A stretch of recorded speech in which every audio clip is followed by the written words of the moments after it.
और एक बार आप लेकर आइए BHEL का स्टॉक, और देखिए अगर आप CNBC आवाज़ देख रहे हैं तो आप ना सिर्फ आपने अपना पैसा बचाया होगा बल्कि पैसा बना भी होगा, क्योंकि फ्राइडे को डे लो पर बंद हुआ था ये, और फ्राइडे को हमने बात की थी कि जब अगर ये गैप अप में खुलेगा तो दिक्कत आएगी।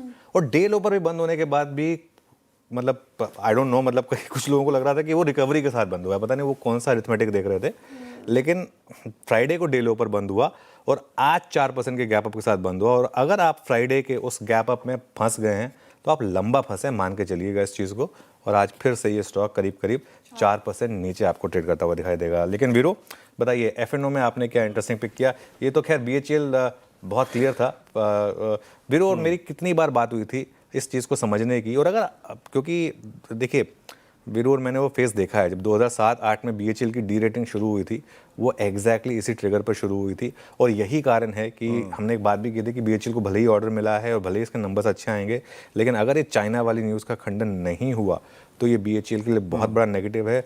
भूल कर भी इसमें फंसने की वो गलती मत करिएगा। और अब देखिए वो इम्पैक्ट आपके सामने है, आज फिर ये स्टॉक 4% नीचे, F&O का टॉप लूजर इस समय। वीरो बताइए F&O में और क्या इंटरेस्टिंग? बिल्कुल अनुज, टॉप लूजर, और हम अब उस दिन के गुरुवार के लोज को वायलेट करने की तैयारी कर रहे हैं। और ये स्पष्ट खुले शब्दों में, बिल्कुल अगर आप देखें स्पष्ट रूप पे CNBC आवाज़ पे कॉल ली गई थी, बताया गया था, समझाया गया था। रिस्क को मिनिमाइज करना ये भी बहुत बड़ी चीज़ होती है, याद रखिएगा। खैर मैं आता हूँ लॉट पे। इस बीच डॉक्टर साहब एक फ्लैश जरूर करिएगा। निफ्टी का डॉट लो आज का रहा 100 डेमा, जो हमने छुआ है 1 अक्टूबर के बाद पहली बार निफ्टी ने। एग्जैक्टली अगर आप देखें हम कोलैप्स हुए। बैंक निफ्टी ऑलमोस्ट 59,000 को छू के आया, और ये भी ऑलमोस्ट 50 डेमा के आसपास। मैं थोड़ा सा पहले प्रेशर प्रोवाइडर्स को देखता हूँ कि प्रेशर कहाँ कहाँ से आ रहा है। देखिए आज BHEL का उन्होंने जिक्र कर दिया, हिताची होम्स 200 डेमा के नीचे, SBI कार्ड्स 200 डेमा के नीचे, कमिंस इंडिया आपकी स्क्रीन पर, ये एक इन्वर्टेड फ्लैग का ब्रेकडाउन, तो यहाँ पे थोड़ी दिक्कत है। कैपिटल गुड्स में दिक्कत है, सिमेंस डे लो पर आके ट्रेड करता हुआ, कमिंस, BHEL, ये पूरी की पूरी शाखा जो है, इनफैक्ट आप ABB को भी इंक्लूड कर लीजिए, ABB भी इस दौर की लोवेस्ट ट्रेजेक्टरी पे ट्रेड करता हुआ। तो कैपिटल गुड्स पे इस खबर का, इस पूरा का पूरा इम्पैक्ट है, याद रखिएगा, इस नए डेवलपमेंट का।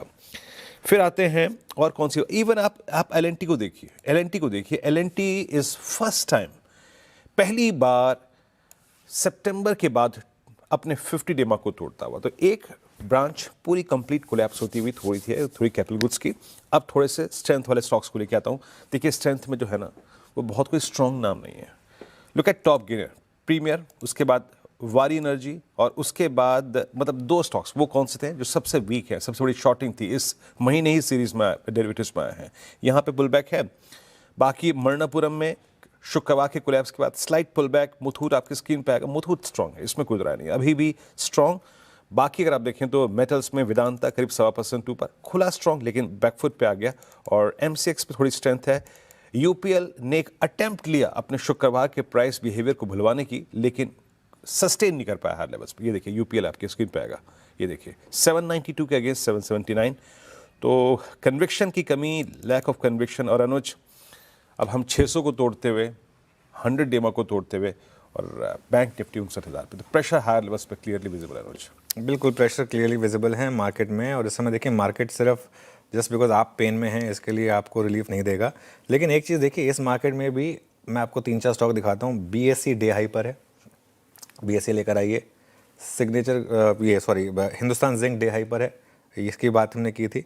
और इंडस टावर डे हाई पर है। और क्लियरली आज का accident of the day, BHEL अब 4.5% नीचे। और मैं इसीलिए आपको एक चीज़ बोलता हूँ कि मैक्रो खबर को समझिए, और यहाँ पर कोई ईगो की बात नहीं है। यहाँ पर हम सब, हमारे जो व्यूअर्स हैं ना, उनके लिए काम कर रहे हैं, और उनको ये चीज़ समझानी बहुत ज़रूरी थी कि ये एक बड़ा डी रेटिंग ट्रिगर हो सकता है BHEL के लिए। फ्राइडे को भी आपको बोला था कि जब डे हाई पर ये खुला था कि रिस्क रहेगा यहाँ पर, फ्राइडे को डे लो पर बंद हुआ, आज फिर 4.5% नीचे। श्रेया के पास देखिए, एक चीज़ समझ लीजिए, अभी तक उस खबर का खंडन नहीं आया। राइट। और कई प्लेटफॉर्म पे दिखा दिया गया था कि नहीं, तो खंडन आया। खंडन रॉयटर्स की रिपोर्ट है, तो कोई अच्छी एजेंसी पे आ जाए या ऑफिशियल खंडन आ जाए तब हम मानेंगे। श्रेया देखिए, मैं फिर एक चीज़ बोलूँ, हमने क्या व्यू लिया था 300 रुपये तक BHEL जो गया था 50 रुपये वाला, वो क्यों गया था? क्योंकि उसकी री रेटिंग होती, क्योंकि चाइना वाला एंगल खत्म हो गया था।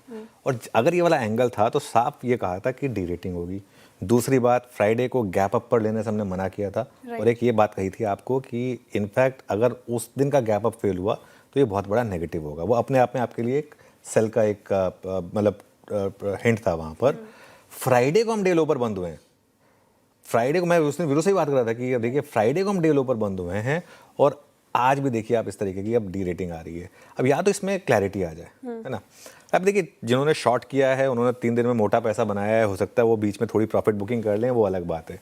लेकिन मेरा मामला क्या है ना, यहाँ पे बात ईगो की नहीं होनी चाहिए। यहाँ पे बात होनी चाहिए कि खबर को आप समझिए और अपने दर्शकों को समझाइए कि भाई खबर पॉजिटिव है या नेगेटिव है। उस वजह से अगर वाकई में BHEL फ्राइडे को डे हाई पर बंद हुआ होता, मैं सबसे पहले मानता कि हाँ ठीक है, BHEL एक वो जो एनालिसिस था वो गलत था। लेकिन फ्राइडे को क्लियर हो गया था, जब गैप अप जिस तरीके से फेल हुआ था वो क्लियर हो गया था कि ये स्टॉक यहाँ से और गिरेगा।